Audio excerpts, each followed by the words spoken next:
meia-noite, eu não tomo. Eu tomei banho hoje já. Tchau. Ai, chegou mais gente. Vinícius.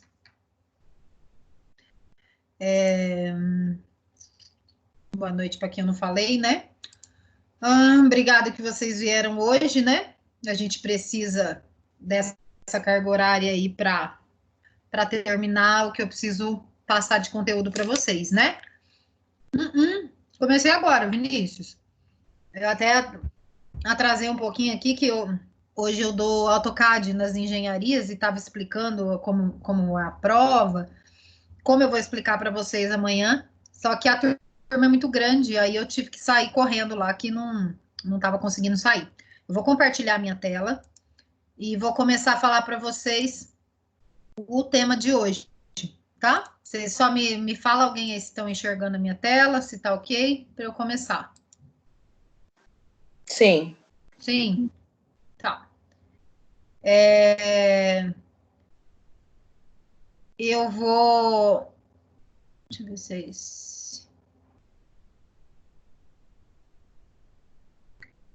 é esse sim. Essa é uma apresentação, gente, inclusive, eu peguei uma apresentação até mais curta e um pouquinho assim mais fácil de entender, porque esse é um tema que a gente trabalha bastante em sala de aula quando tem essa disciplina. E é uma pena a gente não ter conseguido fazer ela presencialmente, porque a gente estuda um pouquinho de teoria, porque ao longo das disciplinas de arquitetura, vocês vão ver que a gente aprende muito projeto na prática, a gente aprende a se comunicar e aprende a desenhar, só que a gente também precisa da teoria para que a gente absorva conhecimentos e possa usar isso na arquitetura, né? E nessa disciplina, lá no escopo da disciplina de vocês, existe essa teoria, que é assim, a teoria inicial que vocês aprendem na arquitetura, e que ela é muito importante. Então, eu tenho um material, o livro, até um pouco mais carregado, e aí a gente desenvolve essa teoria, assim, em umas 3, 4 aulas dessa disciplina, quando ela é em sala de aula, e vocês formam grupos e se apresentam falando um pouco dessa teoria que chama Gestalt. Mas eu peguei essa apresentação, acho que de 2 anos atrás, de uma turma, que ela ficou assim, mais sucinta e ela ficou mais fácil de entender para eu poder explicar para vocês. Por isso que está até aqui com os nomes, ó. Não são todos, acho que daqui, Fabio, a Cléria não está mais conosco, ela saiu, ela mudou, mas todos os outros, Andrei, Gismara, Fabiola, Vinícius, eles estão na 4ª série ou na 5ª série da arquitetura hoje. De repente, vocês vão se encontrar em alguma disciplina, tá? E aí eu vou falar hoje para vocês, infelizmente, a gente não vai conseguir fazer todo o trabalho que a gente faz, vocês montam uma apresentação em PowerPoint, vocês apresentam na sala, mas a gente não vai ter esse tempo, tá? Então, eu vou explicar para vocês como ela funciona, com alguns exemplos, e aí eu dei uma mexida aqui nessa apresentação dos meninos. E lá no finzinho eu vou pedir para vocês,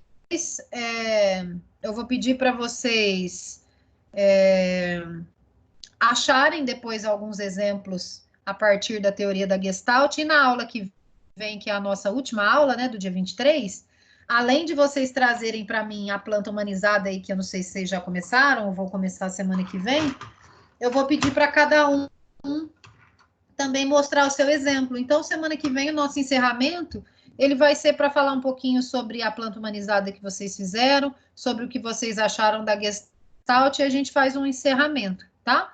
Então, essa teoria é um conceito teórico mesmo, né? Ela chama teoria da Gestalt, mas ela também é chamada de teoria da forma.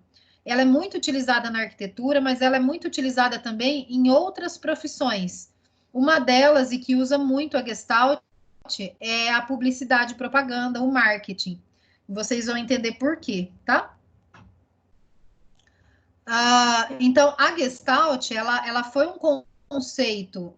Eu até deixei aqui bastante texto, eu não costumo colocar muito texto nas apresentações, até ensino vocês, mas como é um material que vai ficar guardado e uma aula à distância, eu fiz questão de deixar o texto para ficar aí como um elemento de pesquisa para vocês, tá? Então, eu acrescentei coisas aí na apresentação dos meninos.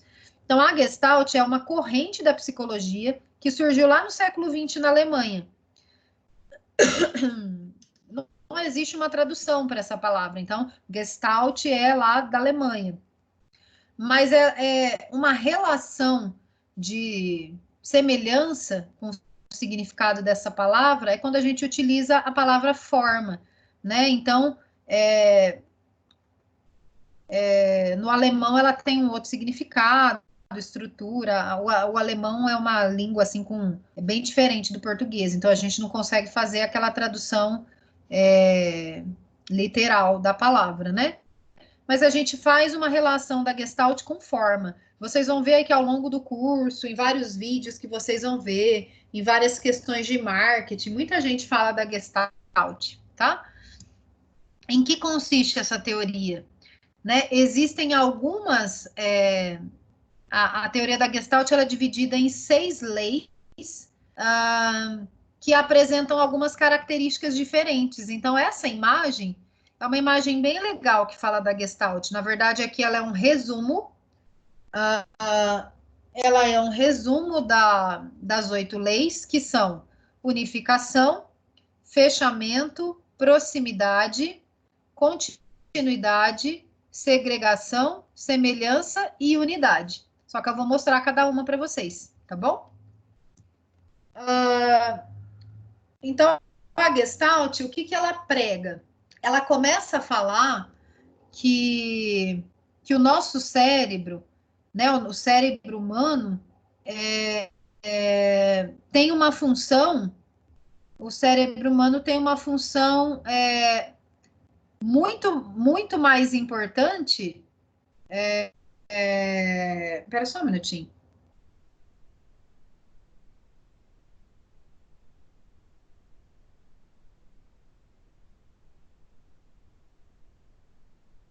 Você acaba de sair da prova.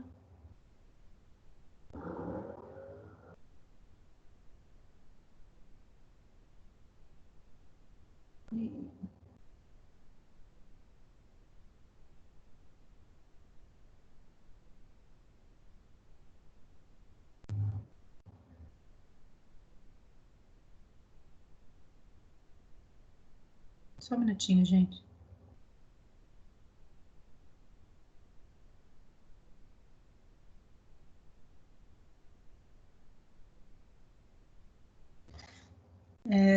Desculpa. Deixa eu voltar. É porque o menino está fazendo a prova e me perguntou um negócio aqui e eu não conseguia olhar. O nosso cérebro, o cérebro humano, ele tem a capacidade neurológica de ter uma percepção sensorial, né? Então, através das nossas memórias, a gente compreende as formas. Então, a Gestalt, ela trabalha a partir dessas compreensões sensoriais. Por isso que ela é uma linha da psicologia, porque ela é trabalhada muito aí na nossa cabeça, no nosso pensamento, como a gente recebe uma informação de formas e como a gente interpreta lá no cérebro e como a gente retorna essa informação. Então, assim, esse processo, né, de assimilação dessa questão sensorial da Gestalt, ela não se limita somente a acumular informações, né? Essas percepções, elas mudam conforme todas essas formas que se apresentam para nós recebem algumas variações.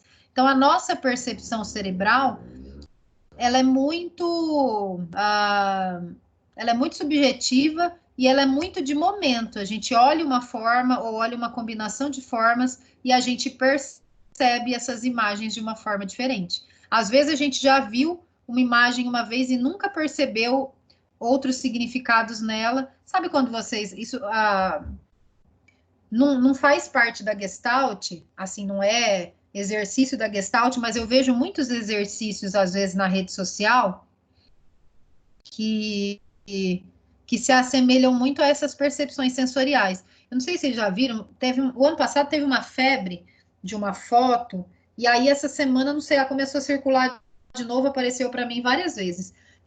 Um tênis que aparece assim num pé, e aí fala, se você enxergar verde, você tem uma percepção sensorial do seu lado criativo do cérebro mais aguçada. Se você perceber rosa, você é mais racional, lá, lá, lá, lá, lá, lá. Parece que a gente está fazendo terapia, né? Parece que a gente está conversando com o psicólogo. Parece que a gente está fazendo um teste de psicotécnico para tirar habilitação, né? Que não deixa de ser uma percepção sensorial. Vocês vão ver que várias das leis da Gestalt estão lá naquelas provinhas lá que a gente fica lá marcando o rabinho do cavalo no teste para tirar habilitação. Quem não tirou ainda vai sair na frente porque vai entender que isso faz parte da Gestalt. Então, muita coisa que a gente percebe, lembram na aula passada que eu falei para vocês? A gente enxerga aquilo que a gente quer ver, né? O nosso cérebro enxerga aquilo que a gente quer enxergar, né? Então, se eu tenho uma percepção sensorial diferente, eu já procuro nesse olhar alguma coisa. Se não, eu me deixo perceber pelas formas que aparecem para mim, né? E o caminho dessa percepção da Gestalt, de perceber uma forma, é através do visual, né? Então, o nosso sentido da visão, na minha opinião, né, ele é o sentido mais importante. Não quer dizer que uma pessoa que tenha deficiência, dificuldade ou falta de visão não consiga ser arquiteto, não consiga trabalhar, mas ela precisa de adaptação, né? Ela vai precisar de uma forma em 3D, ela vai precisar de um braille, ela vai precisar utilizar outro sentido. Então, o nosso caminho de entrada de percepção sensorial das formas é na visão, né? Então, a nossa retina, né, recebe essa imagem, ela manda para o cérebro processa, né? Mas a forma que ele processa vai ser sempre de acordo com as relações que as formas vão ter, tá bom? Então, isso tudo que eu falei para vocês é o princípio básico da Gestalt. O todo, né? Então, o todo ele é mais simples do que a soma das partes, né? Então, quando a gente enxerga várias formas juntas, é muito mais simples de entender, de perceber, do que várias pequenas formas aleatórias, tá? A gente já vai entender isso com imagens, não se assustem não, tá?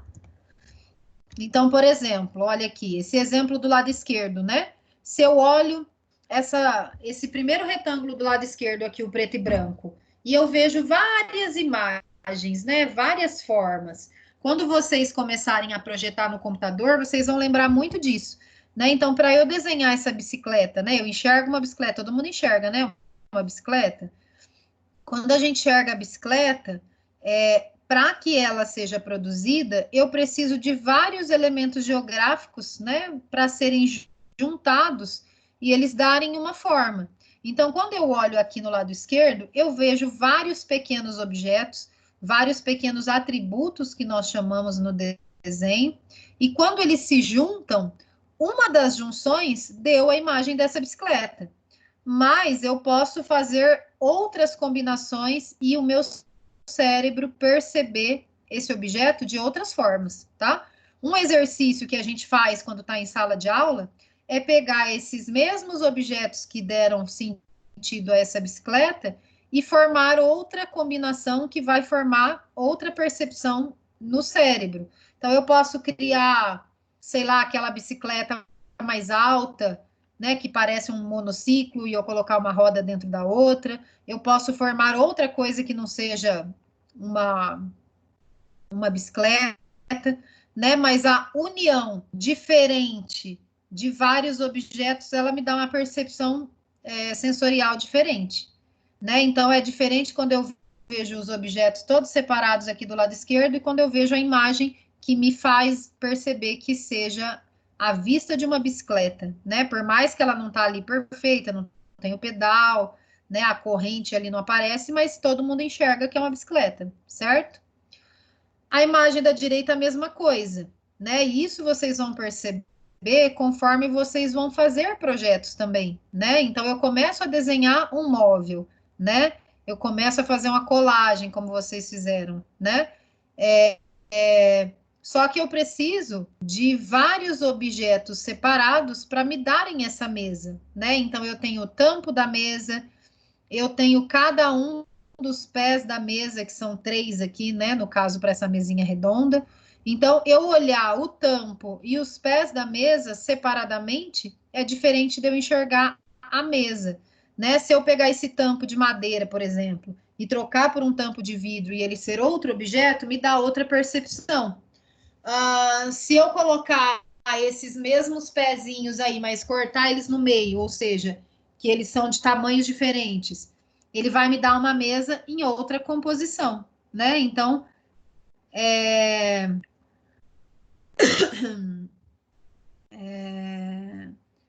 então toda vez que a gente junta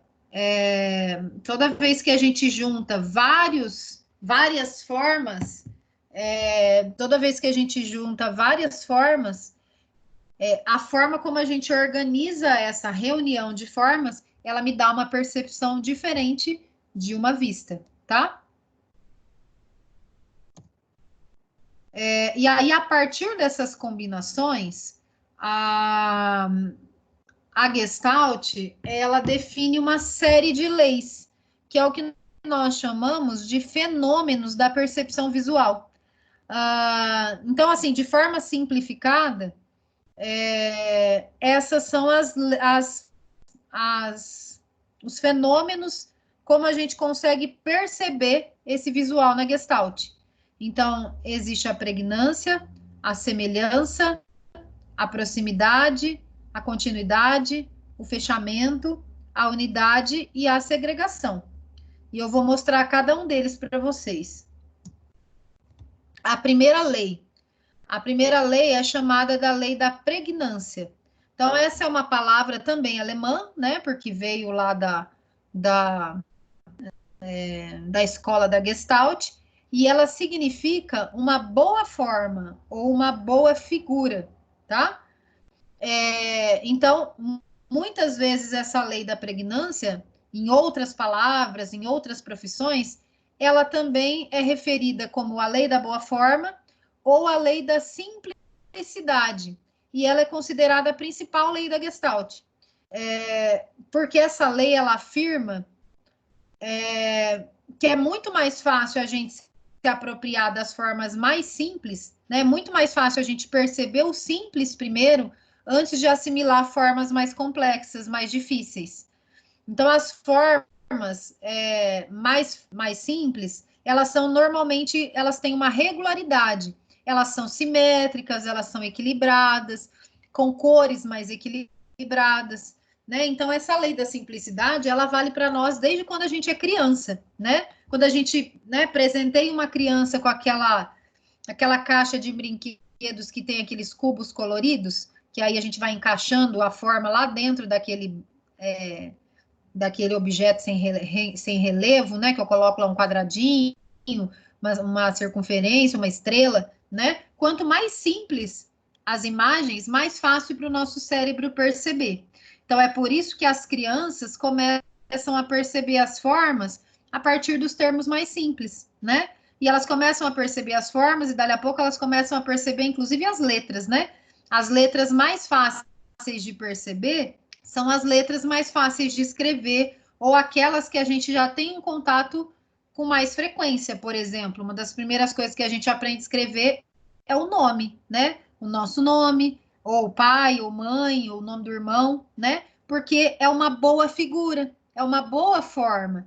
Então, a boa forma para mim, às vezes não é a boa forma para você, né? Mas a simplicidade, para mim, ela também é diferente para a sua simplicidade, mas se a avaliação da lei é minha, eu vou perceber, né, como o meu cérebro vai se portar frente a essa percepção visual, tá? Então, olha aqui um exemplo da lei da simplicidade ou da lei da pregnância, né? Quando a gente olha essa imagem, o que é essa imagem? Né? É um logotipo, é o logotipo dos Jogos Olímpicos, né? Sabemos todos, né? É uma imagem que, quando a gente bate o olho, a gente já lembra das Olimpíadas, a gente lembra de tudo que a gente vê na televisão, a gente lembra de vários atletas, né? Só que, em primeiro lugar, antes da gente compreender a forma mais complexa, que a gente já está acostumado, a gente compreende as formas simples, que é cada um dos círculos, né? Mesmo que eles não estão aí agrupados um dentro do outro, para eu formar esse logotipo e essa imagem complexa, né, que é mundial, eu preciso ter 5 círculos e um círculo azul, um círculo preto, um círculo vermelho, um amarelo e um verde. E aí essas formas simples, né, que são os círculos, elas são percebidas, elas devem ser percebidas primeiro antes de serem antes da gente enxergar a forma mais complexa. A gente só consegue perceber quando ela é mais complexa, quando é uma imagem que a gente vê com muita frequência, né? Então, bater o olho, a gente lembra das Olimpíadas, mas vamos olhar cada uma das imagens na sua simplicidade, né? Inclusive, essas cores que são definidas para esse logotipo, elas têm um significado da própria cor, né? Então, pega lá, por exemplo, eu não lembro todos, mas quando a gente pega a circunferência azul, cada uma dessas circunferências, elas representam um continente do mundo, né? Então, quando foi criado esse logotipo, ele foi utilizado a partir da teoria da Gestalt e, normalmente, qualquer imagem, qualquer forma que a gente produza, elas têm um conceito, elas têm um significado. Eu lembro que o círculo azul é o continente da Oceania, porque representa o maior volume de água. O amarelo, eu sei que representa o continente africano, por causa da grande quantidade de areia no deserto. E eu sei que o verde representa o continente das Américas, por conta da Amazônia. E os outros dois eu não lembro o significado. Mas ele tem um significado, inclusive, pelas cores. Mas se a gente olhar na simplicidade da forma, são 5 circunferências aleatoriamente coloridas. Quando elas se juntam e formam um conceito, né, desse desenho, ela se torna mais complexa, né? Mas a princípio ela é muito simples. Então, qual é o grande aprendizado da primeira lei, que é a simplicidade? Antes de olharmos qualquer forma com a complexidade, é como se a gente fosse lá e explodisse essa imagem e enxergasse cada uma das formas separadamente e com o máximo de simplicidade que a gente conseguir, tá? A segunda lei é a lei da semelhança. A lei da semelhança, ela fala que objetos iguais, né, objetos similares, elas vão se agrupar entre si. Eu lembro muito dessa lei da semelhança, quando a gente fala assim, né? Às vezes até nós procuramos semelhanças, né? Os semelhantes, semelhante procura semelhante, né? A gente percebe isso na nossa percepção sensorial, às vezes até mesmo com amigos, com namorados, com pessoas, né? Às vezes eu tenho lá um amigo idoso e que ele me lembra muito um jeito, uma imagem da minha avó. Eu olho um homem lá que trabalha comigo e eu simpatizo muito com ele, ele já me traz uma simpatia só porque ele lembra meu pai. Ah, mas de repente eu não tenho uma boa relação com meu pai, ele não vai me atrair como um semelhante. E os objetos também, né? A gente também tem o costume de agregar, né, objetos que são parecidos, né, que são iguais, que são similares. Então, nessa imagem do lado, a maioria das pessoas, quando enxergam essa imagem na primeira vez, elas veem várias colunas,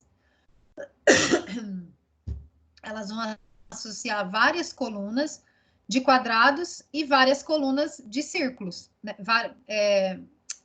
Vão associar, as pessoas veem, né, umas colunas de quadrados e colunas de círculos, né, que é o que a gente enxerga aqui. Mas poucas pessoas, quando vão perceber a semelhança dos objetos, vão perceber uma linha horizontal, onde quadrados e círculos se intercalam. Então, a forma como a gente percebe essa imagem a primeira vez, na psicologia da Gestalt, ela é muito forte de se apresentar assim um objeto diferente. Mas a gente procura semelhanças. Então, por cada uma das linhas, os objetos estão agrupados separadamente, né? Então, o correto, né, de desenvolver a lei da semelhança é a gente sempre procurar objetos que se assemelham e agrupá-los, né, e perceber eles agrupados. Então, se eu olho as linhas, eu percebo uma linha de quadrado, uma linha de círculo, uma linha de quadrado, uma linha de círculo, e assim sucessivamente até embaixo. Agora, se eu olho a coluna, eu percebo uma coluna intercalada de quadrado, círculo, quadrado, círculo. Não é errado olhar das duas formas, mas a lei da semelhança, ela busca agregar os objetos que são iguais, tá? Então, se a gente observar um objeto a partir da lei da semelhança, a gente sempre vai procurar o semelhante. E depois a gente pode verificar como esses semelhantes estão agrupados, tá? Olha só um exemplo, né? Na imagem aqui do lado, e essa é uma imagem que lembra muito lá os testes de habilitação, né?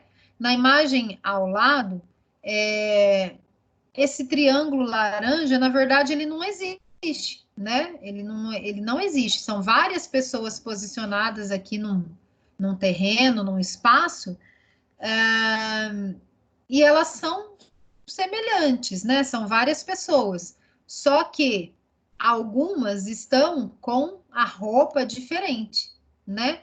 Então, essa imagem aí do triângulo, ela vai mostrar um destaque de semelhantes em relação aos outros elementos que são lá.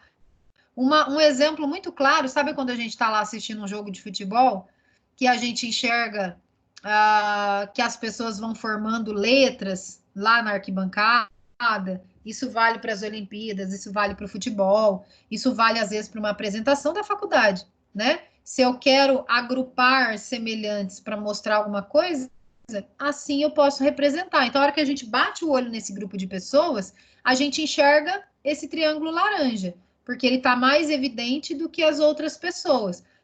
Mas, na verdade, esse triângulo não existe. São várias pessoas, só que as de laranja estão aí querendo mostrar alguma coisa diferente, tá? A terceira lei é a lei da proximidade. Na proximidade, o nosso cérebro, naturalmente, ele agrupa os elementos que estão mais próprios, criando uma unidade entre eles, né? Então, os elementos vão parecer mais próximos e juntos, quanto menor for a distância entre eles, né? Então, a maior parte das pessoas, quando vê essa imagem, notam dois retângulos, né? Ao invés de 16 círculos que existem na imagem do lado, né? Então, a gente percebe um retângulo na horizontal e um retângulo na vertical. Porque quando eu olho esses dois retângulos separados, agrupados, né, em 8 círculos cada um, eu não percebo separadamente cada um dos círculos. Eles estão juntos e próximos, então eles formam uma unidade. Eu posso dar um exemplo para vocês também, quando vocês fazem esse agrupamento de elementos lá no próprio pontilismo que vocês procuraram, né? Às vezes eu junto vários pontinhos e ele forma uma imagem de uma unidade, né? Às vezes eles formam lá a maçã que eu criei, a flor que eu criei, o rosto que eu criei, mas na verdade são vários elementos distintos que, quando próximos, juntos, eles formam unidades distintas. A quarta lei da Gestalt é a lei da continuidade. A continuidade, ela defende que pontos que se associam, né, que se juntam, formando linhas retas ou curvas, elas são vistas de maneira a seguir esse caminho mais suave. Então, ao invés de ver as linhas e os ângulos separados, as linhas são vistas como uma só. Isso também, a lei da continuidade, a gente também percebe lá no pontilismo, né? Eu faço uma continuidade de pontos, né? Eu até usei o exemplo com vários de vocês, até mesmo para fazer um contorno do objeto que vocês desenharam.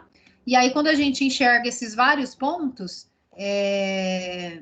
assim, né, dando essa continuidade, a gente enxerga essa linha como uma linha só, né? Então, a gente não enxerga os vários pontinhos. A gente enxerga uma unidade. Então, olha só o exemplo, né? Olha o que foi desenhado e olha o que nós enxergamos, né? O nosso cérebro, automaticamente, ele faz a relação daqueles pontos que estão dando essa continuidade e o objeto que a gente enxerga, como se fosse uma linha contínua, tá? E aqui o grande exemplo para isso realmente é a técnica do desenho do pontilhismo, né? A gente não precisa criar linhas, a gente não precisa criar contornos. Uma continuidade de vários pontos, ela nos dá a percepção visual da linha. É por isso que, ao produzir cada um dos desenhos, cada um dos pontinhos que vocês produziram no pontilhismo, a hora que a gente bate o olho lá na prancha A3 de vocês de forma geral, a gente enxerga o objeto que vocês desenharam, tá? Não é porque os pontos estão lá, é porque o nosso cérebro percebe o objeto. A quinta lei da Gestalt é a lei do fechamento. Então, de acordo com essa lei, vários objetos agrupados, eles são vistos como inteiros. Então, assim, nós tendemos a ignorar vazios, né, que a gente também pode chamar de buracos, e completar contornos e linhas. Então, por exemplo, na imagem aqui ao lado, não há quadrados ou círculos completos, né? Mas o nosso cérebro muitas vezes ignora essas informações e preenche as informações que faltam para criar as imagens que são familiares para nós, né? Então, nós estamos enxergando aqui o agrupamento de várias formas incompletas, mas a gente bate o olho e a gente enxerga. A gente consegue enxergar tanto cada um desses objetos pretos completos, quanto a gente consegue perceber o próprio quadrado que se forma branco a partir desses vazios, através desse espaço, né? Vocês vão lembrar de mim lá na frente, porque quando vocês fizerem projetos de urbanismo, um dos levantamentos que a gente mais faz é um levantamento chamado figura fundo. E a gente justamente a gente desenha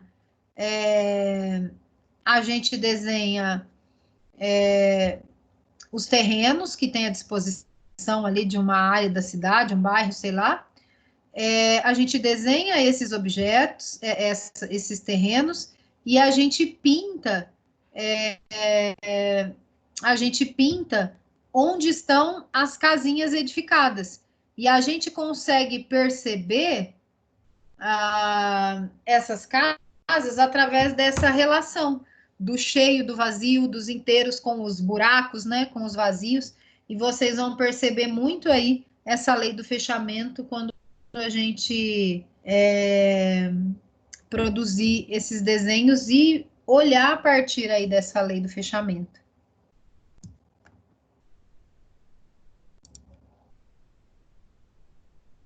A sexta lei da Gestalt é chamada de a lei da unificação.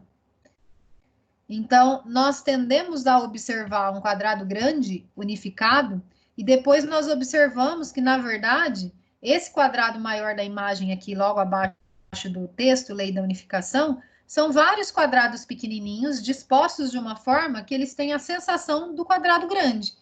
Então, no primeiro momento, a gente enxerga aqueles vários pequenos quadradinhos unificados que formaram um quadrado maior. Mas aí a gente volta o nosso olhar ou dá um zoom e a gente consegue perceber o objeto unificado. Isso vale tanto para os objetos que são, né, mais simples e que são reais, quanto na imagem abstrata. Porque a nossa imagem, a mente humana, ela preenche espaços vazios de uma forma instintiva. Esse exemplo que tem aqui no retângulo de baixo, tem dois logotipos, né? O primeiro logotipo da esquerda é o logotipo daquela marca de whisky, Johnny Walker, né? Eu nem sei se está escrito direito.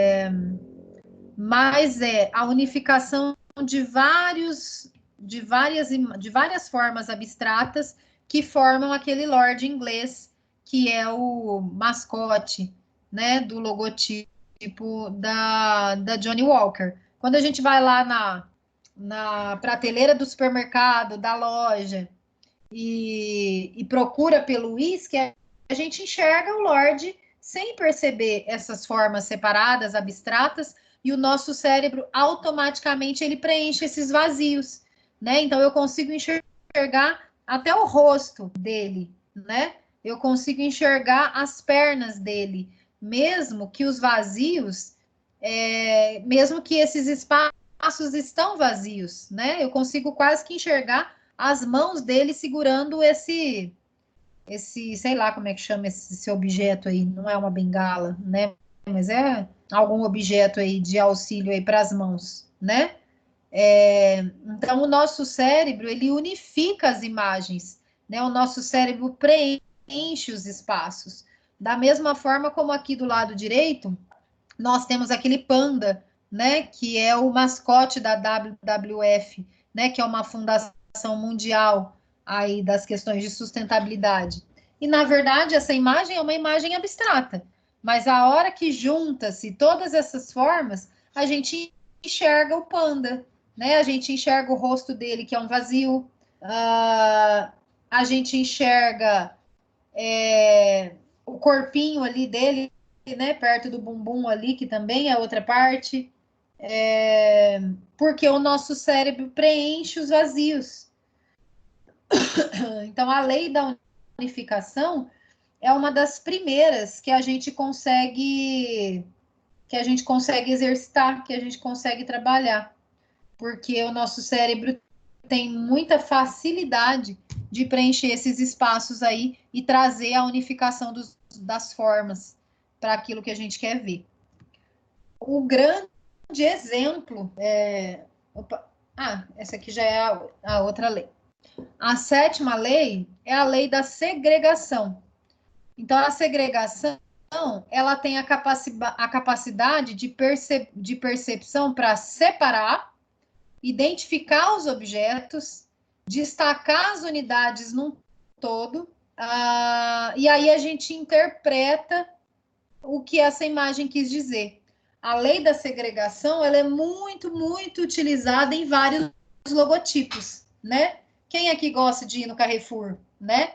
E pega lá todos os produtos, né? Que tem a marca Carrefour, que tem na sacolinha, a gente percebe esse logotipo, né?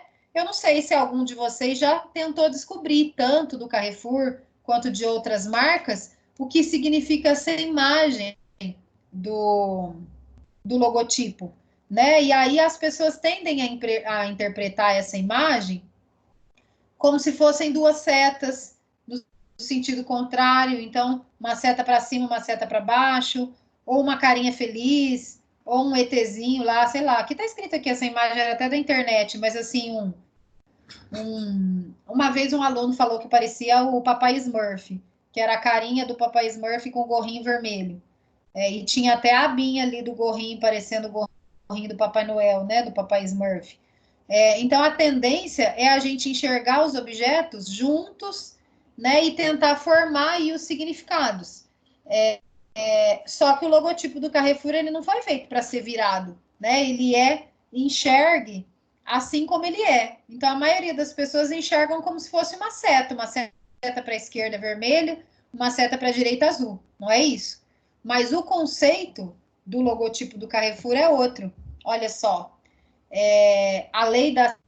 essa lei da segregação, que é a lei da separação dos objetos para que tenham entendimento, ela é muitas vezes um significado escondido, né? Então, olha lá o símbolo do Carrefour. Na verdade, a gente separa as imagens, né? Segrega o vermelho do branco e do azul, e na verdade o verdadeiro significado é a letra C que fica no vazio, que fica no branco.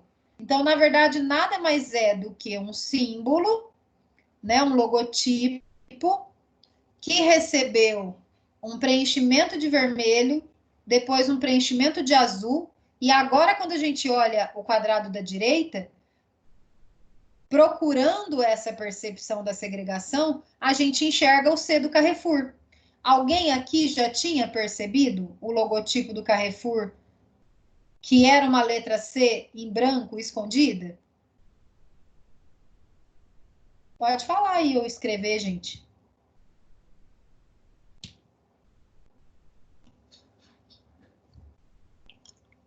Alguém já tinha percebido que o grande significado do Carrefour não era uma setinha para lá, uma setinha para cá? Era mostrar o C do Carrefour? Ninguém, gente, vai responder? Deixa eu ver se alguém escreveu.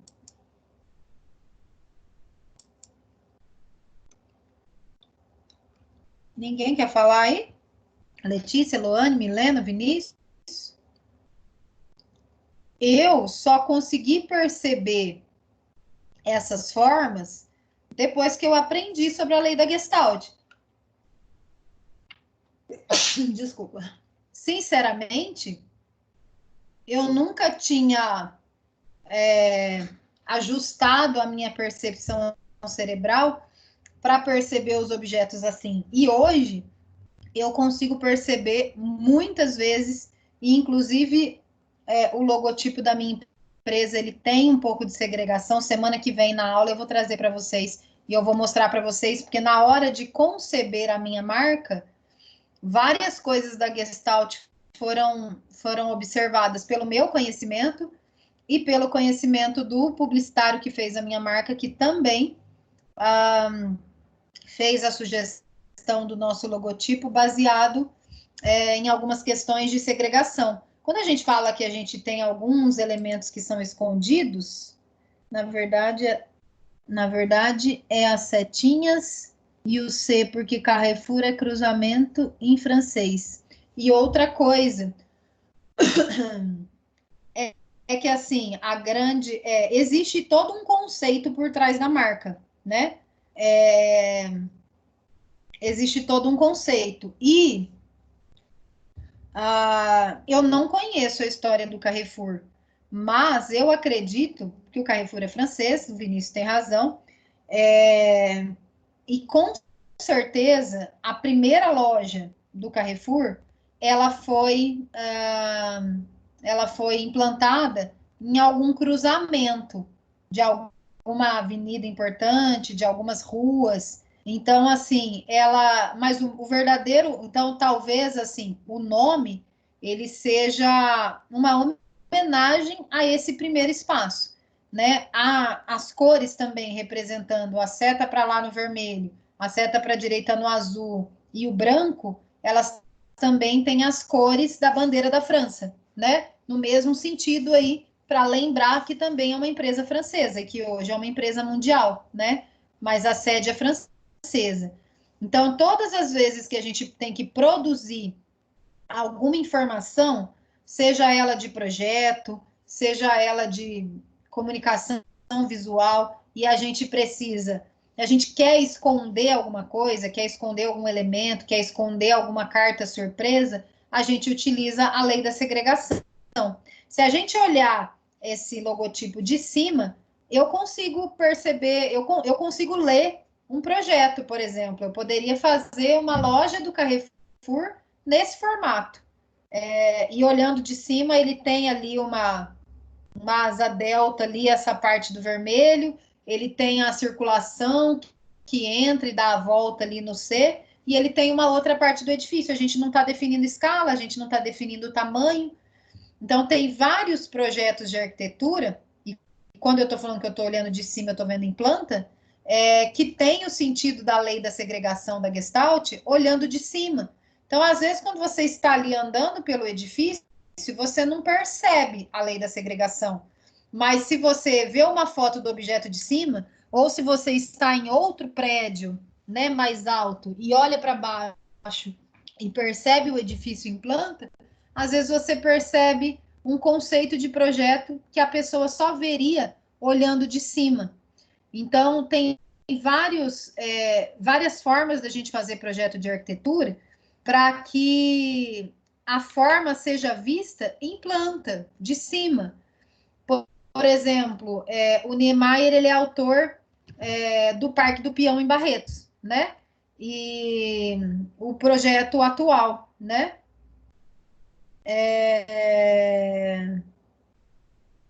E quando a gente olha lá a arena de cima, parte do complexo, ela tem o formato de uma ferradura, né? Então, quando a gente está caminhando pelo parque, muitas pessoas não sabem que existe uma forma por trás desse edifício, né? Mas muitas vezes o conceito está nessa forma que é observada de cima, né? É, com uma percepção com a percepção visual mais aguçada. Não é todo mundo que percebe o que quer ser mostrado, né? Então, vocês vão observar aí vários projetos de arquitetura que utilizam essa lei da Gestalt da segregação para mostrar conceito e partido de projetos, tá? Que vocês ainda vão aprender. E aí, aqui eu coloco alguns exemplos de imagens que refletem um pouco das leis da Gestalt, né? Então, quando a gente olha aqui a primeira imagem da esquerda, o que vocês enxergam, né? Qual é a primeira coisa que vocês percebem? E psicologicamente falando, quando a gente percebe algumas formas frente a outras formas, como, né, já foi dito lá no início da aula, que essa teoria da Gestalt ela foi produzida a partir da psicologia. Eu não sei, vou repetir aqui porque é bem legal. Não sei se alguns de vocês aí já fizeram terapia, né? Já passaram por psicologia. Várias interpretações de sentimentos, de sensações, tanto de nós adultos quanto principalmente as crianças, são percebidas através das formas que elas desenham, né? Muitas crianças que têm aí fazem terapia por problemas de família, abuso sexual, separação de pais, abandono, enfim, às vezes elas não conseguem falar, né? Às vezes elas não conseguem representar os seus sentimentos ou aquilo que elas querem reclamar ou dizer através das palavras, mas elas conseguem através das formas que elas desenham. Então, tem várias descobertas, interpretações, né, até de crimes, que são feitas através de leituras de desenhos que refletem formas e conseguem se, né, as pessoas que são, lógico, devidamente capacitadas, elas conseguem enxergar o que as pessoas quiseram dizer com esse desenho, né? Então, a imagem aqui da esquerda, o que vocês percebem primeiro? Dois rostos que a gente pode chamar aí sei lá, a gente nem dá para saber se são dois homens, se é um homem e uma mulher, se é um casal, se são amigos, se não são, mas duas pessoas, uma olhando de frente para a outra, né? Uma com o olho quase dentro do olho do outro, né? É uma primeira imagem. A segunda imagem, se a gente parar de observar essas imagens no preto e eu concentrar minha percepção no branco, eu enxergo várias coisas aí nesse formato branco, né? Eu posso enxergar um vaso, eu posso enxergar um cálice, eu posso enxergar. Se eu olhar de cima, eu posso pensar que é um rio, né? O curso de um rio ali que ele está representado mais claro e a parte preta é uma porção de terra, né? Nós temos várias percepções, né? A forma como a imagem é percebida por nós, a gente identifica a forma, né? A gente identifica a forma e percebe o que essa imagem quis dizer, né? A imagem do meio, ela pode ser vista como uma árvore, né, com alguns passarinhos ali, um de cada cor, levando comidinha lá dentro do caule da árvore, mas eu posso perceber também como se fosse o rosto de uma mulher, né? Eu vejo ali o pássaro vermelho como a boca, o pássaro laranja ou cor da pele como o nariz, o pássaro azul como os olhos e até mesmo aquela parte do galhozinho ali como uma sobrancelha, né? E a parte da árvore que está marrom só está fazendo o contorno desse rosto, né? Como vocês percebem, como o seu cérebro percebe. Então, não existe uma percepção correta, não existe uma percepção ideal, né? Cada um vai perceber como o seu cérebro fez a seleção através das formas que ele está enxergando, tá? Aqui, no caso dessa imagem do meio, diferente da imagem da ponta, para enxergar algumas opções, como, por exemplo, o rosto da mulher, esse desenho precisou ser colorido para ele trazer essa percepção um pouco mais aguçada. Será que se os pássaros estivessem todos pretos, eu teria a mesma percepção de achar essa boca, esse nariz e esse olho?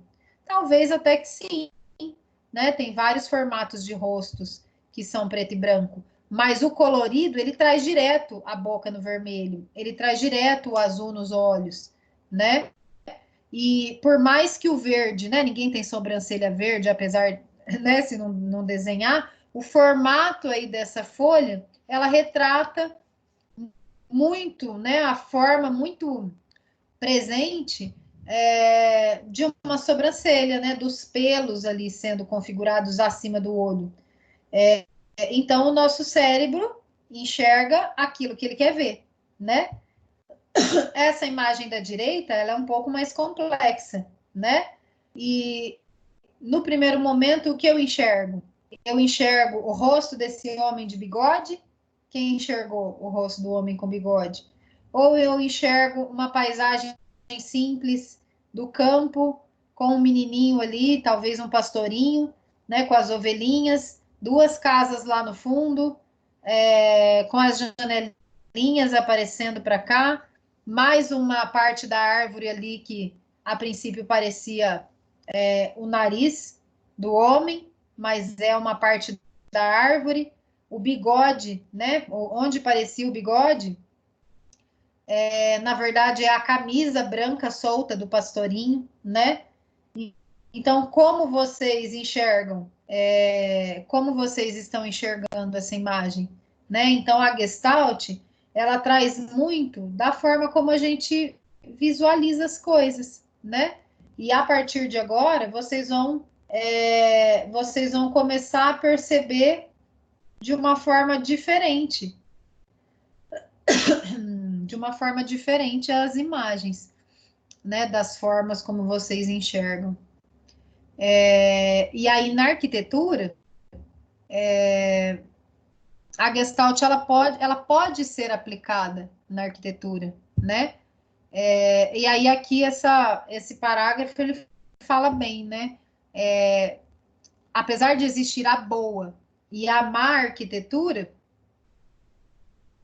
é possível notar a presença de pelo menos uma das leis da Gestalt em todas as obras de arquitetura, mesmo que os autores do projeto, aqui seria clientes, tá?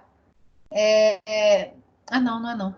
Mesmo os autores do projeto, cientes ou não de tais conceitos, confirmando que a Gestalt está presente em todas as áreas que compreendem o processo de percepção visual.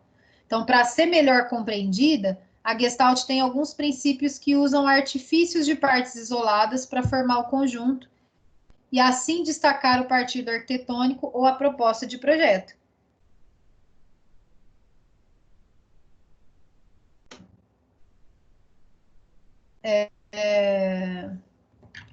Então, o que esse parágrafo quer dizer? O que esse parágrafo quer dizer? Que, assim, todas as pessoas que fazem arquitetura, pelo menos aí nas grades curriculares nas grades curriculares mais atuais, né, acho que de 15 anos para cá, tratam os conceitos da Gestalt, estudam os conceitos da Gestalt, mas a Gestalt, a gente consegue perceber, né, visualmente, mesmo que quem produziu essa arquitetura ou a forma como esse projeto foi solicitado, que a pessoa não lembrasse ou não conhecesse os conceitos da Gestalt. Mas quando a gente olha qualquer obra de arquitetura, seja ela uma fachada, seja ela internamente, e a gente faz uma análise da percepção visual, a gente consegue perceber várias leis da Gestalt presentes em qualquer projeto de arquitetura que a gente faça, né? Então, a Gestalt, ela está presente na arquitetura por esse motivo, né? Então, nós podemos, conhecendo a Gestalt, né, a gente compreendendo a Gestalt, a gente consegue usar algumas ferramentas para destacar o nosso projeto, né? Destacar a nossa proposta, mostrando o que a gente quer que o cliente veja. Porque a Gestalt, lá no começo, não dizia que o cérebro vê o que ele quer ver, né? Então, se o meu projeto ele tem um conceito que eu tenho que mostrar alguma coisa, por exemplo, eu posso dizer lá, vocês vão entender melhor o que é conceito e partido, provavelmente no próximo semestre. Mas o conceito, ele quer dizer assim, que é o que o meu projeto quer mostrar, o que eu quero mostrar com esse projeto. Então, estou fazendo um projeto de um museu. E eu defino que o conceito do meu museu vai ser felicidade. E pode ser, né? Nós colocamos adjetivos para identificar o conceito dos projetos. E aí eu preciso saber como é que eu vou representar essa felicidade no meu projeto. O que eu vou trazer de elementos, de formas que vão dar felicidade no meu projeto, para que eu possa realizar o conceito, né? E a Gestalt, ela é muito utilizada nesses artifícios, por exemplo. Às vezes o meu edifício está todo branco, todo sóbrio, né? Quando a gente pensa em felicidade, a gente já pensa numa vegetação, já pensa num colorido, né? A gente já viaja imaginando que pode trazer ali uma sensação de felicidade. E às vezes o edifício está ali todo sóbrio, né? E aí a gente sobe uma escada, olha para cima e vê o formato de um sorriso lá na planta, lá na cobertura, né? Eu faço um vazado e o sorriso eu faço lá uma vidraça que é para entrar uma claridade. E a hora que eu olho lá de cima, eu sorrio ao olhar a planta daquele museu. E eu falo, poxa vida, através de uma forma que eu utilizei na Gestalt, eu posso trazer todo o conceito do meu edifício. Todo mundo vai observar? Não. Mas dificilmente alguém não vai conseguir interpretar esse sorriso, né? Uma das formas que a gente utiliza muito a Gestalt aí com vários formatos é quando a gente começa a perceber isso na natureza. Por exemplo, eu estou deitado lá fazendo um piquenique no parque ou no quintal da minha casa, agora que eu não posso sair, e eu olho para cima e começo a unir as nuvens. Quem já ficou procurando formatos de bichos, de formas, de coração, de rostos, em alguma imagem que eu vou unificar e que eu vou unificar e que eu vou ter uma percepção visual muito grande. Eu não sei se eu vou achar aqui essa imagem. Eu lembrei, o ano passado eu dei essa aula. Deixa eu ver se eu salvei aqui a imagem. Rapidinho eu olho. Achei. Vou mandar aqui no grupo de vocês, ó. Não é da época de vocês, mas eu não sei se alguém gosta de desenho antigo, mas na minha época de escola, não era nem de faculdade, não. Na minha época, eu já vou até mandar no grupo, porque minha bateria tá acabando. Na minha época de escola, eu assistia um desenho que chamava A Caverna do Dragão. Alguém já assistiu esse desenho? Mesmo depois aí de um tempo? Era um clássico. Eu saía da escola e eu estudava de manhã e eu chegava correndo na hora do almoço para assistir A Caverna do Dragão. E o vilão desse desenho era o Vingador. Era tipo o monstro do desenho, que segurava lá alguns adolescentes lá num mundo paralelo, sabe? E essa imagem que eu mandei aqui no grupo de vocês agora é uma imagem do piso do banheiro social da casa da minha sogra. É uma mármore, que eu nem sei o nome desse mármore, que é um mármore super antigo lá que meu sogro construiu a casa em 1960, e ele fica bem na frente do vaso sanitário. Então eu tirei essa foto sentada no vaso. E toda vez que eu sento lá na casa dela para fazer xixi e eu olho para o chão, eu lembro do Vingador, porque eu enxergo a imagem do Vingador. Eu não sei se vocês enxergam, mas eu enxergo a cabeça, o chifre pontudo. Aí eu vou mandar aqui para vocês a imagem do Vingador. Só para vocês entenderem que a percepção visual ela acontece em qualquer lugar. Então eu coloquei até uma imagem assim bem de desenho mesmo, que era esse o desenho. Acho que vocês estão todos olhando aí, né? Talvez a maioria no celular. Esse é o Vingador, que é o tal do monstro.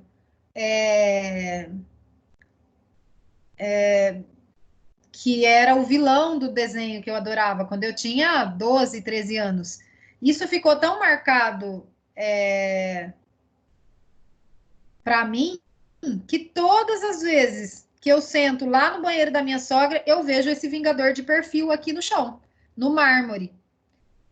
Para vocês, pode não ter sentido nenhum, mas para mim, que tem essa percepção dessa imagem e até uma memória afetiva, é muito importante para mim. Então, a forma como vocês vão perceber as formas e assimilar a elementos, a objetos que vocês têm na memória de vocês é muito pessoal, né? E na arquitetura vai funcionar do mesmo jeito, tá? Aqui, quando eu passo esse trabalho,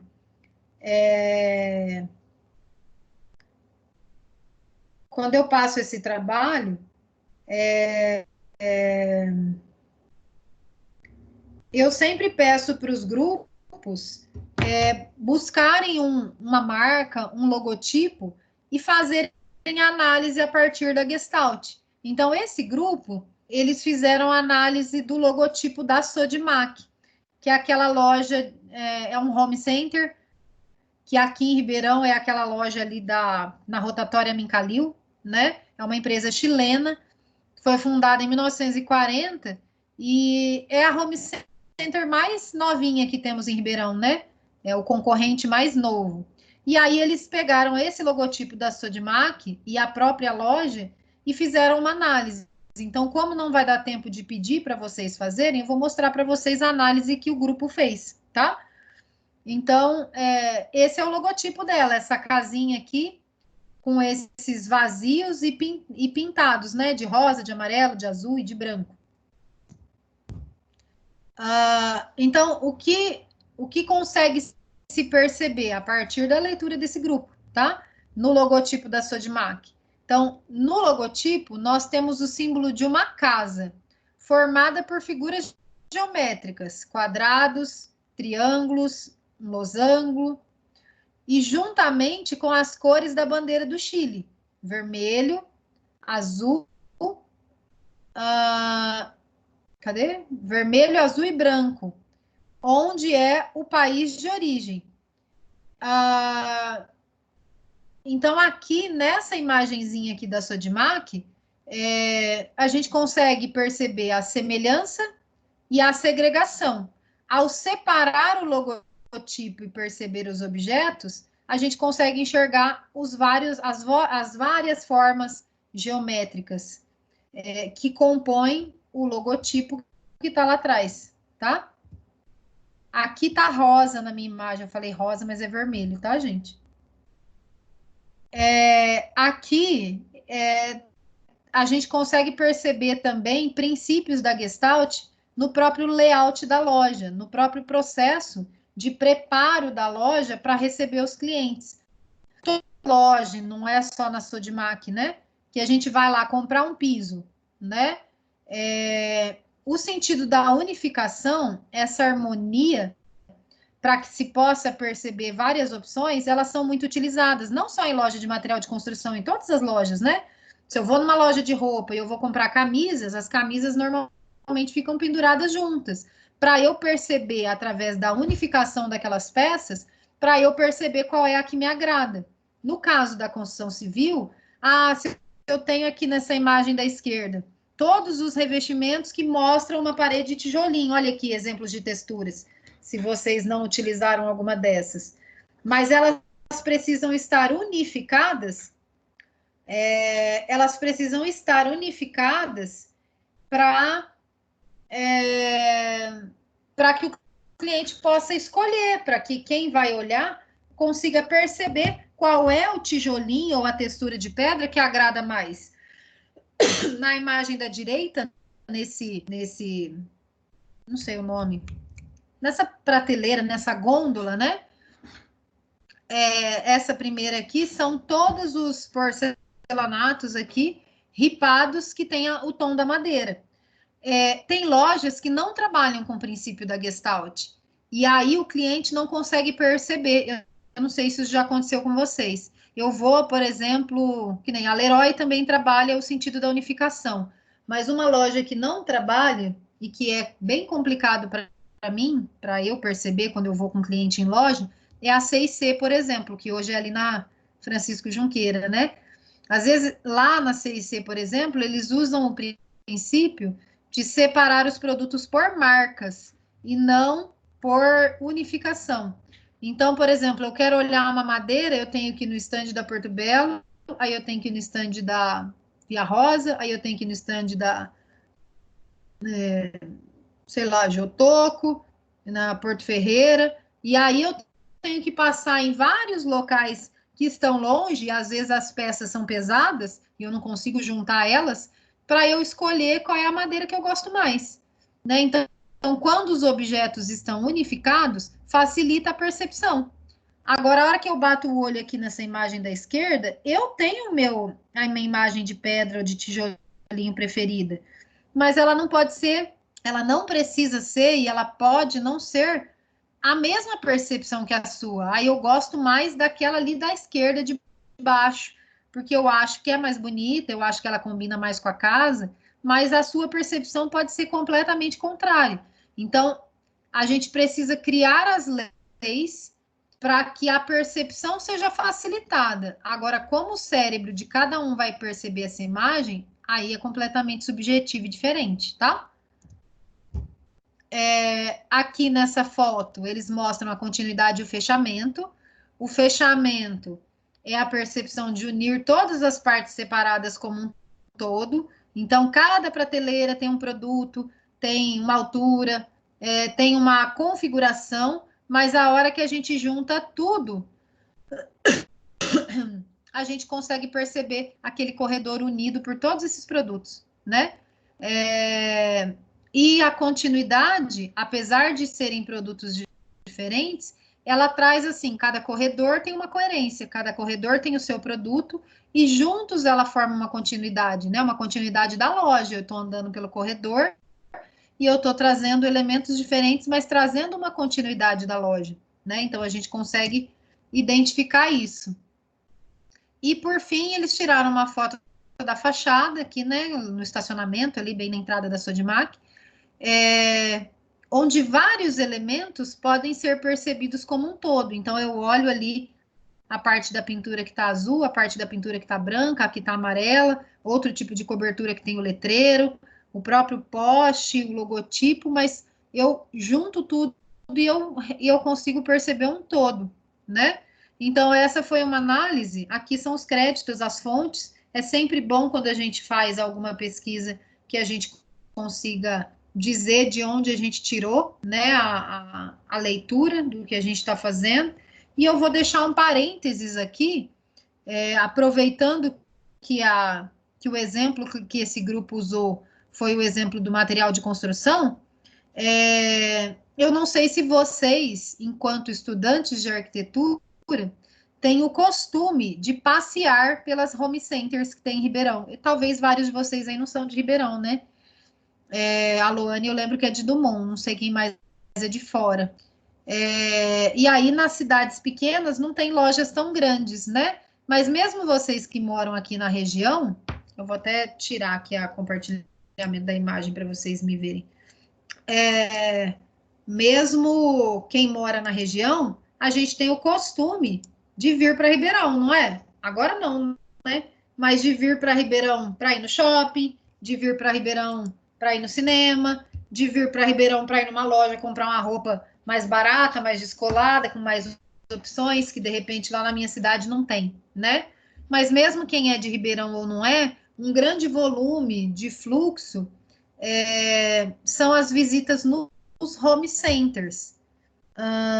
Minha prima mora no Triângulo Mineiro, toda vez que vem aqui, ela vai na Sodimac. Então, porque, por exemplo, talvez lá na cidade dela, Vinícius, não tenha uma loja grande, né? E eu não digo nem só o home center, por exemplo. Às vezes tem grandes home... Não estou falando só home centers de construção, né? Às vezes eu passeio lá pela Cobase, por exemplo, né? Que tem os home centers lá de pets. Mas eu vou falar para vocês o seguinte, e é uma dica. Quando vocês estiverem... Agora a gente não pode sair, né? Mas vocês podem fazer isso virtualmente, por enquanto. Só que não tem a mesma graça. Todas as vezes que vocês não tiverem o que fazer, estiverem com tempo e pelo menos uma grana para colocar uma gasolina ou para pegar um ônibus, vão visitar uma home center. Aqui em Ribeirão nós temos a mais antiga, é a Leroy Merlin, que é lá no Novo Shopping, que é super movimentada. Depois nós temos, deixa eu lembrar, a Sodimac, que é na Rotatória Mincalil. Depois nós temos o Telha Norte, na Maurílio Biagi, quase chegando no Novo Shopping, e a C&C na Francisco Junqueira, que é a mesma avenida, né, só que ela muda de nome, bem aqui no começo, mais perto do centro. Existem outras lojas que também são consideradas home centers, mas são menores. E a maioria delas, diferente das lojas de bairro, elas abrem no final de semana. Então, elas abrem no feriado, elas abrem de domingo, elas abrem normalmente no horário do shopping. Então, tipo, sei lá, 9, 10 horas da manhã no domingo ela abre e fecha às 8 da noite. De semana, abre às 9 da manhã e fecha às 10 da noite. E a gente tem o costume, quando não estuda arquitetura, de só visitar essas lojas quando vai com o pai e a mãe, porque o pai e a mãe estão reformando, ou quando vocês arrumam lá um bofe, uma namorada, um namorado, e começa a pensar em reformar a casa, compra alguma coisa, aí quem, né, vira adulto aí, quer comprar uma casa, quer reformar onde mora, começa a visitar as lojas de material de construção, os home centers, né? Mas nós, estudantes de arquitetura, é uma grande vitrine para nós. Por quê? Lembra que eu falei para vocês, desde lá da imagem das texturas? A gente só vai conhecer bons produtos para a gente especificar quando a gente conhecer os produtos. Se vocês falarem para mim, se eu falar para vocês assim, eu vou fazer um projeto de uma cozinha e eu vou fazer uma bancada preta. Qual o granito preto que eu vou colocar? Algum de vocês, a não ser que vocês sejam especialistas, né? Mas algum de vocês sabe me responder qual é a melhor opção de granito preta ou quais as opções que o meu cliente pode ter? Agora, pode ser que vocês não conheçam, mas nós, como arquitetos, precisamos conhecer aí pelo menos 4, 5 tipos de granito preto para eu apresentar para o meu cliente e ele escolher. Quando eu vou escolher uma torneira para o banheiro, eu tenho que escolher 4, 5 modelos dentro de um formato que é o ideal para aquela instalação hidráulica, para eu sugerir para o cliente. Então, eu só vou saber sugerir 4, 5 modelos se eu conhecer esses modelos. Como é que vocês vão referenciar produtos? Como é que vocês vão referenciar técnicas de construção se vocês não conhecem? E onde vocês vão aprender isso? Com as marcas, porque as marcas elas têm interesse que os profissionais da área conheçam tecnicamente a fundo os produtos dela, para que a hora que ela vai sugerir para o cliente, que nós chamamos de especificar esses produtos, eu tenha propriedade para especificar e convencer o meu cliente de comprar. Porque, principalmente se é um produto caro, se eu não tiver o poder de convencimento para esse cliente, ele não compra. Então, por exemplo, se eu não souber explicar cada função de um spa que custa 30 mil reais, o meu cliente vai comprar? Se eu não disser que cabe para ele, que cabe lá no projeto dele, eu desenhei, eu fiz um gazebo, eu fiz uma vegetação. Quando o cliente enxerga que aquele produto é para ele e que aquele produto cabe no bolso dele, porque é lógico, ninguém vai comprar uma banheira de 30 mil reais se ela não tem dinheiro, né? Mas se cabe no bolso dela, quando casa essa informação, né, do que eu faço a sugestão para o cliente e que ele percebe que é para ele, o sonho não tem preço, né? Então, por isso que muitas vezes os projetos eles vêm e o cliente nunca imaginou que ia acontecer. Então, eu estou falando isso para vocês porque um bom exemplo de vocês irem criando repertórios de projeto é visitando os home centers. E se vocês falarem assim, nossa, hoje é domingo, nossa, que tédio, já zerei a série, não tem mais o que fazer, não tem nada na minha cidade, hoje não tem festa, não tem quermesse, não tem nada. O que eu vou fazer? Vai visitar um home center. Dependendo do movimento, dependendo do dia, dependendo da promoção da loja, nem dinheiro para comer vocês precisam. Porque de final de semana eles chamam tantos clientes que você chega na porta, tem pipoca, tem algodão doce, tem refrigerante, tem um lanchinho lá na porta da loja, tem home center que faz café da manhã. Para clientes, quando são arquitetos, nossa, eles dão brinde, eles dão biblioteca de AutoCAD, biblioteca de programas, manuais para a gente consultar. Então, vocês vão ver que depois que vocês estiverem formados ou quase formando, vocês vão receber amostras, vocês vão receber catálogos para que vocês conheçam. Então, quais são os caminhos? Conhecer as marcas. Então, esse mês eu vou aprender tudo sobre bacia sanitária. Então, quais são as opções? São essas. Quais são as marcas mais atuantes no mercado? São essas. Quais são os modelos de cada marca? Cada marca deve ter uns 30 modelos de bacia. Quais são as cores que eles trabalham? Quais as cores dos acabamentos? Porque hoje a gente tem parafusinho que liga cada bacia. Então, eu tenho cromado, eu tenho dourado, eu tenho rose gold, eu tenho de plástico. Então, só aí vocês ficam um mês aprendendo sobre bacia sanitária. Qual é a melhor a utilizar aqui? Qual a melhor para a saúde? Qual a melhor para um jovem, um idoso, mulheres? Tem várias questões. Aí vocês entram no site da Deca, por exemplo, que é uma das principais marcas que tem bacia. Vocês baixam biblioteca do AutoCAD, biblioteca do SketchUp, biblioteca do Revit. Lá tem um cadastro para profissionais, para estudantes. Por exemplo, a Deca lança concursos todo ano para estudantes de arquitetura e os prêmios são gordos em dinheiro, né? Então eu vou lá, faço um cadastro como estudante na Deca e aí eu recebo os informativos de novos produtos, eu recebo os informativos de lançamentos, de feiras, né? Então o primeiro caminho é eu conhecer a marca e hoje o caminho mais fácil é a informática, site da empresa e as redes sociais, porque hoje todas as grandes marcas têm no mínimo um bom Instagram. Então vai lá e siga. Quais são as marcas de louça sanitária que eu quero conhecer? Então eu vou seguir Deco Oficial, Icasa, Perflex, Jacuzzi. E aí eu pego lá, eu não quero misturar o meu perfil pessoal, que eu fico postando lá minhas coisas que eu gosto, de coisa de arquitetura, que eu vou começar a receber vaso sanitário. Então, vai lá e cria outro Instagram. Já faz um Instagram profissional, coloca lá, Vinícius Arque, Vinícius estudante de arquitetura, Milena, futura arquiteta, sei lá. E faça um segundo perfil. Né? A gente sabe que a gente pode alternar os perfis, né? Eu posso ter um pessoal, profissional, tem gente que tem 5 perfis de Instagram. E concentra aqueles para os Instagrams que vocês vão receber. Tem sorteios, tem convites, tem material. Então, aí vocês vão receber diariamente as novidades dessas marcas. Então, é o primeiro ponto. O segundo ponto é conhecer os produtos visualmente, porque a gente tem essa percepção visual do olhar.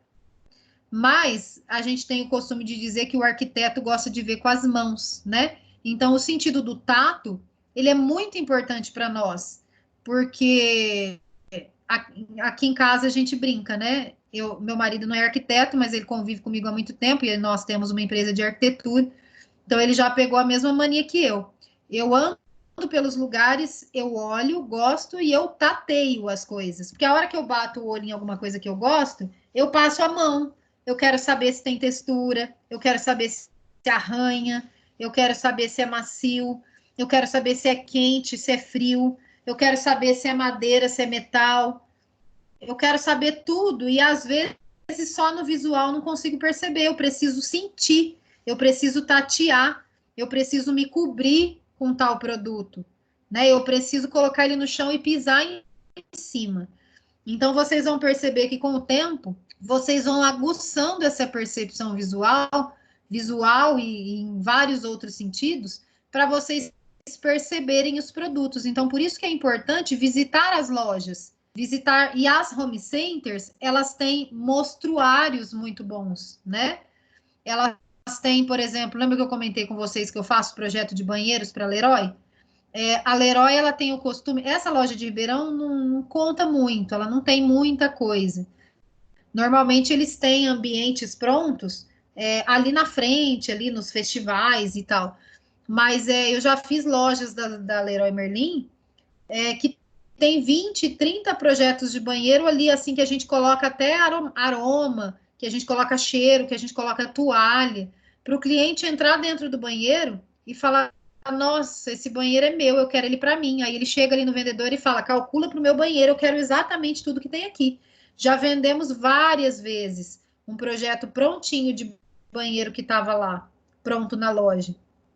Então, a Home Center, ela traz esse contato direto, tanto com os vendedores que conhecem muito, porque eles conhecem muito, porque eles precisam vender o produto, e muitos profissionais que trabalham nas home centers, eles são estudantes de arquitetura, então,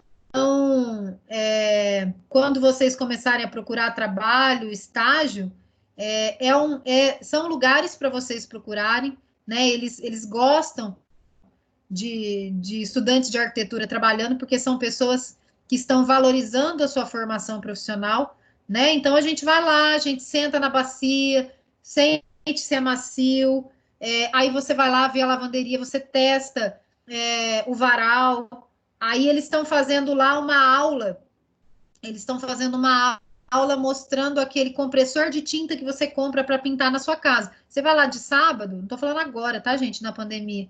Você vai lá de sábado e você consegue pintar, porque eles ficam ali fazendo a demonstração. Então, com isso, a gente vai aprendendo. Quando eu fazia arquitetura e eu não conhecia os produtos, hoje eu visito as lojas, mas eu já sei o que eu quero procurar. Dificilmente eu tenho tempo de ficar andando pela loja. Mas às vezes, ainda assim, uma vez a cada 2, 3 meses, eu faço isso. Tem nada que fazer, ou meu marido vai fazer outra coisa, eu falo, vou passear na Leroy, vou passear na Sodimac. E aí eu fico garimpando novos lançamentos, novos produtos, converso com pessoas que eu conheço, né? Porque como eu já estou nesse mercado há muito tempo, eu conheço muita gente que trabalha nessas lojas. Então você troca ideia, pergunta de produtos novos, mas para vocês que são novos, quando eu comecei a fazer arquitetura, às vezes eu ia falar para minha mãe, não precisa nem me esperar para o almoço. Então eu saía cedo, levava um dinheirinho para almoçar, né? Porque às vezes eu precisava, e eu passava o dia na Leroy. Era uma loja que eu ia muito. Aí de manhã eu assisti uma aula de como fazer uma madeira disso. À tarde eu fazia uma aula de pintura. Aí dali a pouco tinha numa sala lá que tem um vídeo, eu assisti um vídeo de uma cerâmica. Aí eu ficava conversando com o vendedor e perguntava como que o vendedor calculava, como ele fazia o cálculo de quantas peças numa parede. Eu fingia que estava comprando. Então eu falava assim, eu quero calcular essa pastilha para colocar nessa parede. Aí o vendedor calculava para mim, eu fazia um orçamento e ia embora. Sabe, eu mergulhei nos produtos. E tanto mergulhei que hoje domino produtos. E tanto mergulhei que recém-formada eu fui contratada pela Leroy, porque eu conhecia produtos de acabamento. E parece besteira, mas tem muitos arquitetos que não dominam produto. Se eu não domino o produto, o meu projeto é ruim. Se eu não domino o produto, a minha execução é ruim. Porque, às vezes, o meu entendimento de produto, ele vai me falar assim, olha, se eu comprar esse piso, ele é ruim de assentar, ele mancha, eu tenho que assentar ele depois dessa etapa. É lógico que de cara vocês não vão adquirir todo o conhecimento, mas se vocês começarem a adquirir esses repertórios de produto, de técnica construída, agora que vocês estão no primeiro ano, a hora que vocês se formarem no quinto ano, vocês passam na frente de um monte de gente que está se formando e nunca se preocupou com isso. Então, eu gosto de falar, porque ninguém me falou, mas eu, por mim mesma, eu decidi fazer isso, porque era de graça. Então, eu passava domingos divertidos, não ficava na minha casa fazendo nada, assistindo televisão e aprendia. E com isso, eu fui criando segurança para especificar os meus projetos. Até os meus projetos da faculdade, eles melhoraram porque eu tinha repertórios. E a terceira, e o terceiro lugar onde é bem bacana a gente se aventurar, são nas feiras. E as feiras que acontecem no Brasil de lançamentos e tal, elas são normalmente em São Paulo. Por conta da pandemia, esse ano, quase que foram todas canceladas. Então, eu acredito que esse ano a gente não deva ir para nenhuma, mas eu sempre faço as viagens na faculdade, faço lá, alugo um ônibus e rateia e vai uma galera. Vai estudante de arquitetura, vai estudante de engenharia, vai arquiteto, engenheiro formado, vai gente que trabalha em empresa, porque a gente consegue mais barato, né? Você pega lá uma passagem para São Paulo que custa 100 e pouco, às vezes a gente consegue lá 120 ida e volta com o estacionamento do ônibus e deixa a gente na porta da feira e traz de volta na porta da faculdade. Em março, costuma ter uma feira que chama Revestir, que é chamada da Fashion Week da construção, é onde tem lançamentos de acabamentos, de decoração, e tem para ficar maluco. A gente chega lá meio-dia e sai de lá 8 da noite. Tem palestras com arquitetos famosos, designers famosos. Vocês ganham catálogo e cadastro à torta e à direita, porque cadastro e-mail, vocês recebem coisa pela internet, tem brinde, tem showroom de produto, lançamento, todos os lançamentos do ano seguinte estão nessa feira, então tudo que as marcas vão lançar estão lá. Então, em março tem a Revestir, a gente sempre costuma ir. Já fomos com 2 ônibus cheios já em alguns anos. Em abril tem a FEICOM, que é a Feira Internacional da Construção, que também ela é mais focada para a construção civil, ela não é específica de acabamento, mas é muito legal para nós também. Os engenheiros gostam mais de ir na FEICOM. E a gente costuma ir muito, em junho para julho, tem a Casa Cor São Paulo, e aí são mostras de ambientes prontos. Designers e arquitetos compram espaços nessa casa, nessa mostra. Normalmente eles pegam uma casa velha, antiga. Lá em São Paulo, o local é padrão, é lá no Jockey Club de São Paulo, e é montado vários ambientes. Então, um arquiteto faz o banheiro do casal, o outro faz o quarto do bebê, o outro faz o quarto do casal, o outro faz a biblioteca, o outro faz o escritório, né? Então, lá em São Paulo é sempre no Jockey Club. Fazem 2 anos, aí depois essa Casa Cor abriu para o Brasil, então tem Casa Cor em todas as capitais, em várias cidades. E Ribeirão Preto já recebeu 2 Casas Cores, né? A primeira foi o ano retrasado, que foi numa casa ali. Alguém já foi? Teve a curiosidade de ir? Ou alguém foi convidado? A Casa Cor é a única feira que cobra, deve ser uns. Acho que o ano passado foi uns R$ 50 o ingresso, a entrada da Casa Cor, mas vale muito a pena. Acho que o estudante paga meia, inclusive. E, inclusive, se vocês ainda não pediram, vocês podem pedir a carteirinha de estudante. Eu acho que vocês pedem pelo site, pelo AVA, lá pelo site da faculdade. Se vocês ainda não pediram, peçam, porque demora para chegar. E com a carteirinha de estudante, vocês conseguem meia entrada em tudo que aceita aí meia entrada de estudante, né? E o ano retrasado foi ali na Rua São José, lá embaixo, lá perto do Alto da Boa Vista, uma casa antiga foi locada e todos os ambientes foram relocados para arquitetos e designers de interiores que montaram uma casa lindíssima. E o ano passado aconteceu de novo e foi numa casa ali no Jardim Canadá. perto do Ribeirão Shopping, e que também foi muito legal.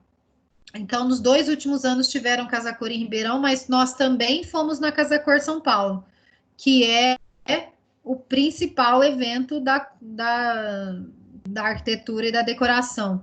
Mas esse ano teve a Revestir, e a Revestir já foi um perigo para o Covid, porque foi bem na semana anterior ao isolamento social, e muita gente que foi na Revestir teve que ficar de quarentena, porque muita gente foi contaminada. E aí a Feicom já não teve, e a Casa Cor também não teve. Então, esse ano, infelizmente, as feiras aí não vão acontecer. Mas o ano que vem, provavelmente lá durante as aulas eu vou falar para vocês. E se vocês tiverem oportunidade de ir, se programem para guardar ali uns R$ 150 para março, uns R$ 150 para abril, e lá uns 150, R$ 200 lá para junho. Porque é bem importante. A gente sempre vai num dia que, se tiver aula, vocês não levam falta. Aí é só meio complicado, porque as feiras que são de semana, a gente só consegue durante a semana. E tem que pedir dispensa no trabalho, para quem trabalha. E a Casa Cor, normalmente, a gente vai num sábado. Então, também é uma experiência muito, muito interessante para a gente conhecer ambientes prontos, produtos prontos. Então, enquanto a gente ainda não tem essa questão de visitar as lojas, porque ainda, né, melhor evitar aglomeração, apesar de que as lojas de material de construção, elas são consideradas serviços essenciais, elas estão dentre os serviços que nunca fecharam. Então, desde o início da pandemia, mesmo com carga horária reduzida, essas lojas de material de construção, as pequenas e as grandes, não fecharam. Mas eu não vou aconselhar vocês a ficarem passeando pelas lojas de material de construção, se expondo ao risco da pandemia, porque os lugares que estão abertos são os lugares onde as pessoas saem e podem se contaminar, né? Supermercado, loja de material de construção, farmácia. Se é o que está aberto, tem gente que não tem nem o que fazer na loja e vai passear. Então, não vou sugerir isso para vocês. Mas a hora que estiver normal, criem o hábito de fazer isso. E enquanto não é seguro para nós, entrem nos sites. Os sites dessas marcas também tem cadastro para estudante, cadastro para cliente. Vocês recebem e-mails, lançamentos de produto, e vocês vão criando o repertório de vocês. Se vocês começarem a fazer isso agora, o projeto que vocês começarem a fazer em agosto, vocês já vão ter uma percepção visual diferente, tá? Então, Denise, gosto sempre de sugerir para vocês coisas que são importantes não só para vocês como alunos, mas também como profissionais que vocês serão, tá? E aí, com isso, a gente encerra essa parte da Gestalt. Infelizmente, eu só vou conseguir falar para vocês, como falei, já está disponível lá no AVA, tá? Tá na aula 13, no encontro 13, tá na pré-aula, essa apresentação que eu mostrei para vocês. Na aula, eu já escrevi lá que eu vou postar a gravação dessa aula aqui agora, que fica disponível para mim amanhã cedo. E aí nós teremos a última aula. Na verdade, vocês vão ver que lá no AVA de vocês está até o encontro 16. Mas, pela redução da carga horária por conta da pandemia, nós vamos terminar no encontro, na verdade, o encontro de amanhã, né? Que a prova conta como um encontro, então fica o encontro 14, e aí nós teremos dia 23 o encontro 15. O encontro 16 vai ficar lá zerado como paralisação da aula, mas vocês não vão ser prejudicados por falta de conteúdo, tá? Então, assim, eu não vou pedir trabalho para vocês, mas se vocês quiserem fazer o exercício do mesmo jeito que eu falei da planta humanizada, de pesquisar pelo menos um logotipo ou um edifício arquitetônico aí que seja importante e que vocês façam a análise dele a partir da lei da Gestalt e consigam identificar, na aula do dia 23 da terça-feira que vem, eu vou perguntar quem pesquisou. E aí, quem quiser compartilhar, a gente compartilha essa informação do que vocês encontraram. Então, é sempre bom, quando a gente tem um conceito teórico, que a gente consiga usar ele numa questão prática para a gente reforçar. Então, se vocês quiserem fazer esse exercício aí de achar, né, como eu falei para vocês, que mesmo que um projeto não foi produzido a partir das leis da Gestalt, pelo menos um conceito a gente consegue achar em todos os projetos, até na sua casa você consegue achar. Se vocês quiserem escolher um edifício, uma obra e anotar quais são os conceitos da Gestalt que vocês encontraram, na aula da semana que vem a gente compartilha, tá bom? E apesar do horário ter sido marcado até as 22h30, eu termino o conteúdo. Então, vai ficar gravado para vocês como um conceito teórico. A gente não vai usar projetos lá na frente com a obrigatoriedade da Gestalt, mas em algum momento a gente sempre vai falar, né? Vocês sempre vão se lembrar desse conceito. Então, fica aí o conceito dado. Ele não vai ser matéria que vai cair na prova de amanhã, porque está muito próximo, né? Então, como eu combinei com vocês, a avaliação vai ser da aula passada para trás, né? Porque de repente vocês ficam com dúvida, ou algum aluno que não conseguiu estar aqui presente hoje, não vai ser prejudicado por causa da prova, tá? Então, da minha parte, a gente pode encerrar. Se vocês tiverem alguma dúvida, vocês me perguntem. Senão, a gente pode desconectar, eu coloco a aula lá para finalizar a gravação. E a gente se encontra amanhã, a partir das 19h10, no mesmo link. E aí, nós vamos ter uma hora para eu explicar para vocês como está formulada a prova, tirar algumas dúvidas de como vai acontecer aí depois da prova. E aí, libera a prova para vocês fazerem a partir das 8h30 de amanhã até as 8h30 da quinta-feira, para vocês fazerem a prova. Aí amanhã eu explico com detalhes como vai ser a prova de vocês, tá? Alguém tem alguma dúvida de hoje? Quer fazer alguma pergunta? Quer fazer alguma colocação?